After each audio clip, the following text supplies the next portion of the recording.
Muy buenas tardes, hermanos. Los saluda con cariño su hermano en Cristo, Pepo. La semana pasada vimos un tema diferente al que vamos a tratar hoy.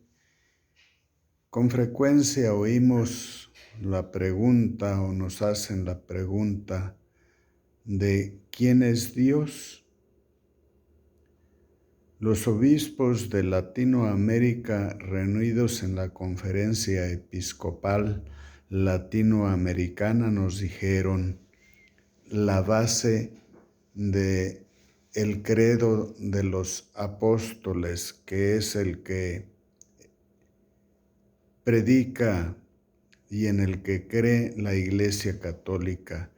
Creo en un solo Dios, Padre Todopoderoso.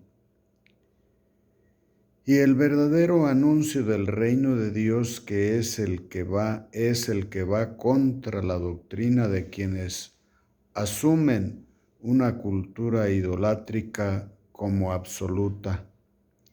Por eso la Iglesia Católica tiene la misión de dar testimonio del verdadero y único Dios y Señor de todas las cosas. Con frecuencia nuestros jóvenes y hasta nuestra gente mayor se forma ídolos de cosas materiales como el dinero, el sexo,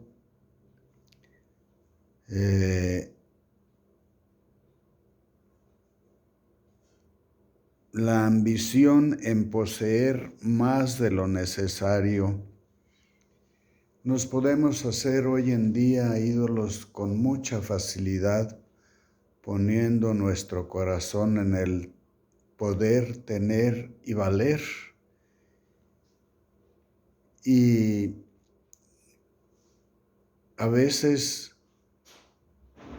me ha tocado visitar lugares en alguna concurrencia de algún espectáculo y me da tristeza ver cómo las niñas, adolescentes y preadolescentes y aún jóvenes, cuando ven a su artista favorito y lo oyen cantar, gritan y lo alaban, le avientan besos, le avientan cosas como si fuera un Dios. Y en sí para ellos lo es. Si esa postura tuviéramos cuando vamos a la iglesia o vamos en alguna peregrinación, nos daríamos cuenta quién es para nosotros el verdadero Dios, único Señor y dueño de todas las cosas. Vamos a tratar de ver con detenimiento cuál es nuestra imagen verdadera de Dios.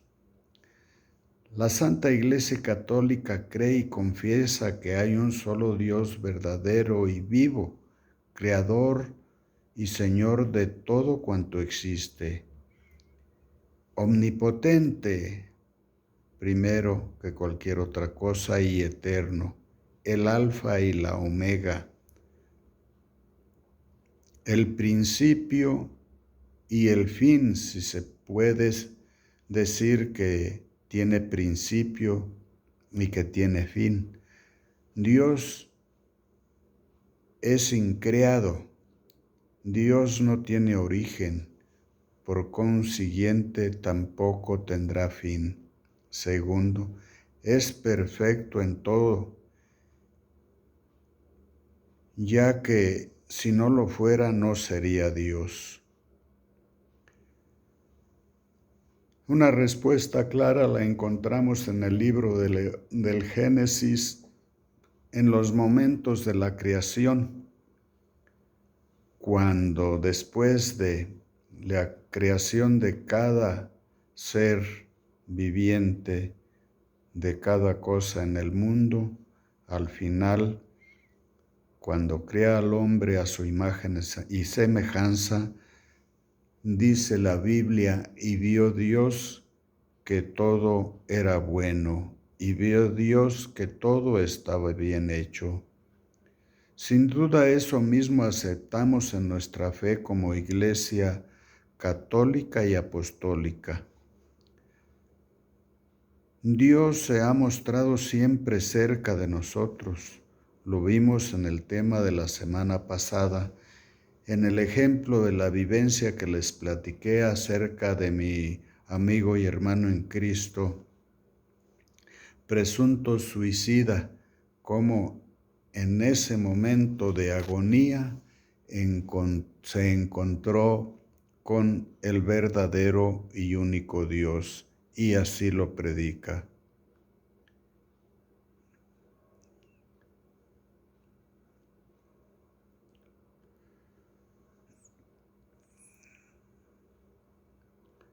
Dios se ha mostrado siempre cerca de nosotros.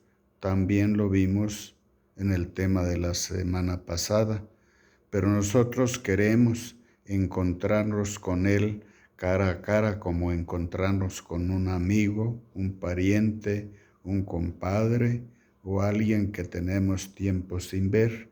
Queremos ver así a Dios. Eso es imposible, ya que Él mismo nos dice, Cristo su Hijo, que a Dios nadie lo ha visto. En el Evangelio de San Juan, en el capítulo 1, verso 18, encontramos esta frase: a Dios nadie lo ha visto jamás. El Hijo único que está en el seno de Dios es el que lo dio a conocer. También lo encontramos en Mateo 11:27 y en Lucas 11:2. Padre nuestro que estás en el cielo. En Juan 1:14 también lo encontramos, y creo que sería más fácil de entender y ver los momentos en que podemos encontrarnos con Él en vivencias como esta que les voy a platicar. En una ocasión, lejos de aquí, estando trabajando en otro lugar con mi familia,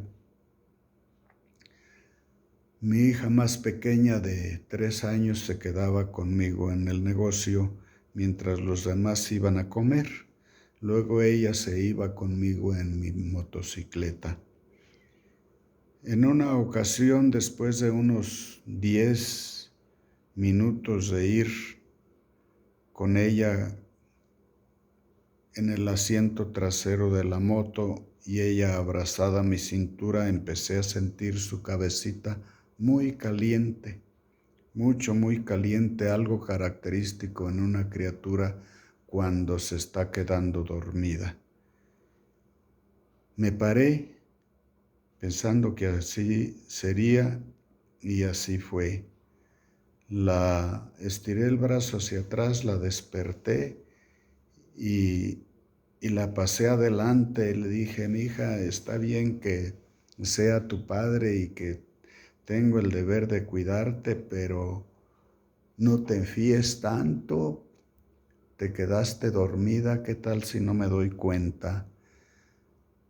Así pensamos nosotros como humanos, sin embargo, no es así cuando nos encontramos en alguna vivencia, en algún momento con Dios. Sabemos y nos sentimos cerca porque sabemos que es nuestro Padre y nos sentimos seguros a su amparo. Lo interesante cuando Jesús nos habla de Dios es que usa la palabra Padre. Con ello nos está indicando cómo dirigirnos a Él.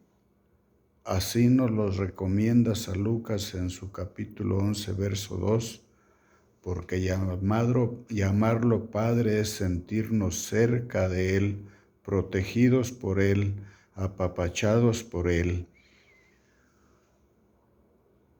Dice Cristo mismo cuando se dirijan a al Padre llámenlo así: Padre que estás en los cielos, santificado sea tu nombre. Con eso estamos indicando que Dios es nuestro Padre juntamente con el Hijo, porque para eso vino el Hijo, para hermanarnos con Él y hacernos hijos adoptivos del Padre. Y a la pregunta de quién es Dios, la respuesta la encontramos muy clara en el libro del justo Job, en el capítulo 9, en los versos del 1 al 16.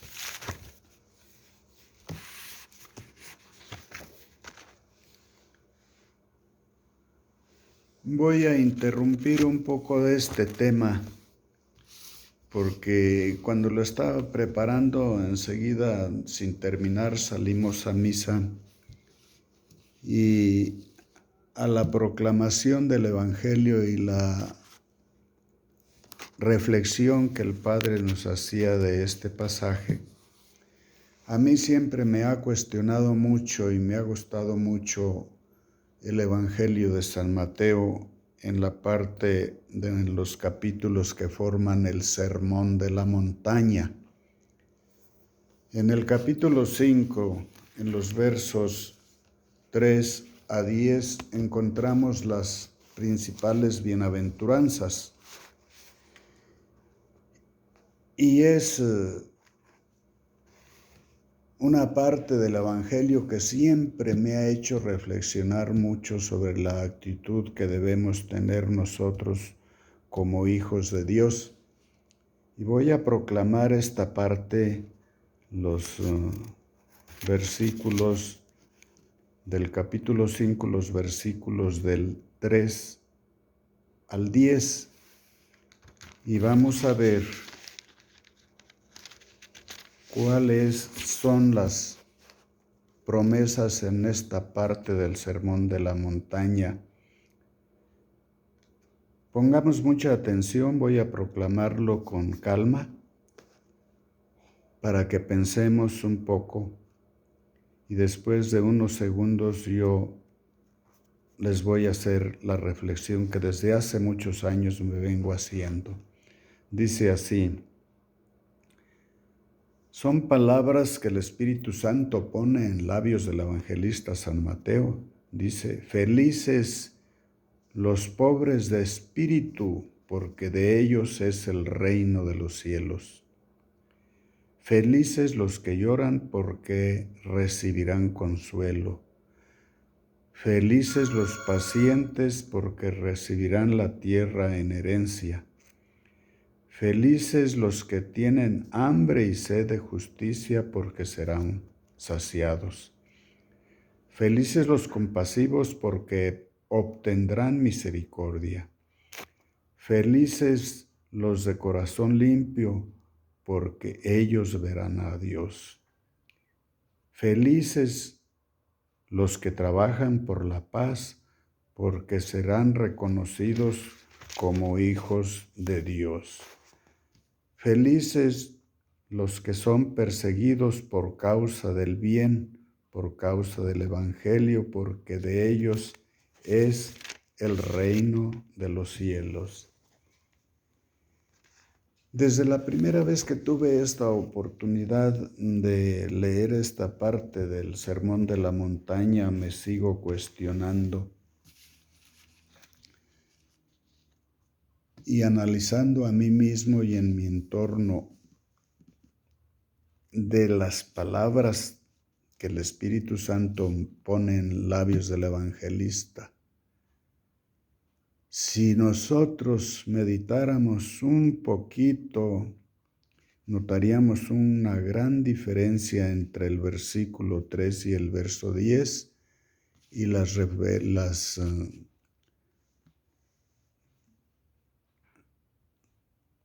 las promesas intermedias. Fíjense bien, piensen un poquito y ahorita les digo qué es lo que yo he encontrado en este gran mensaje de Dios que pone Mateo en labios de Jesús.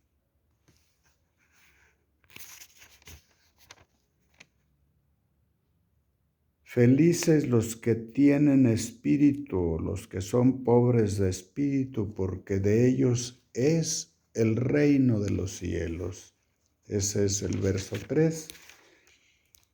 El verso 10 nos dice, felices los que son perseguidos por causa del Evangelio, porque de ellos es el reino de los cielos, aquí y ahora. Quien pertenece al reino de los cielos le es o es poseedor de él desde en este momento, en el aquí y ahora que el evangelista nos dice. Me llamó mucho la atención felices en tiempo presente, el verso 3 y el 10. Felices los que tienen espíritu de pobre o los pobres de espíritu en algunas versiones bíblicas, porque de ellos es ya, aquí y ahora, el reino de los cielos. Y la última, el verso 10.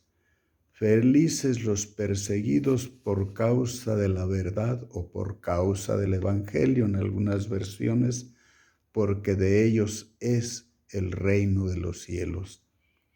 Me viene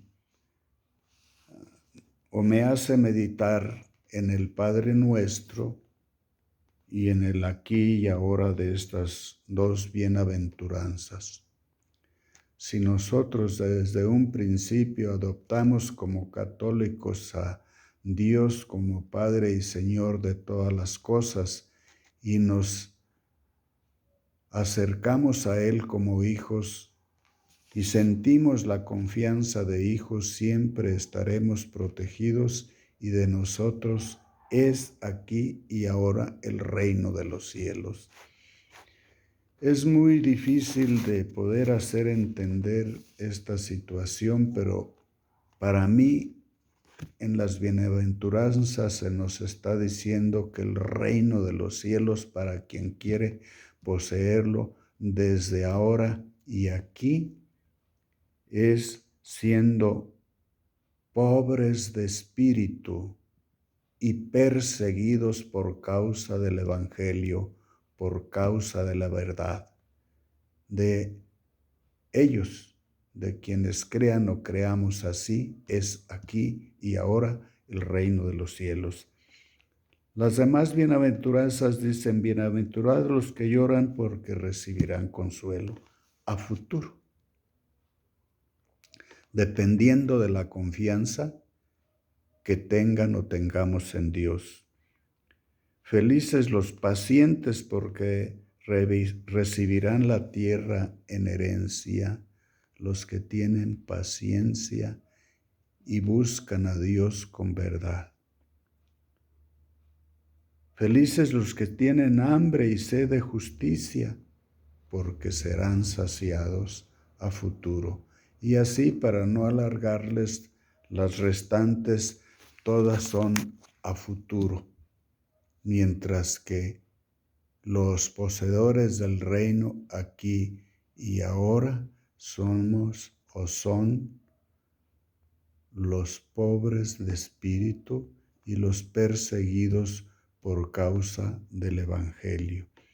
Con esta breve reflexión los invito a buscar ahí en su Nuevo Testamento las bienaventuranzas en el capítulo 5, desde el primer versículo hasta el verso 11. Y así van a ver que vamos a ir aprendiendo poco a poco a hacer uso de la palabra de Dios y que por eso proclamamos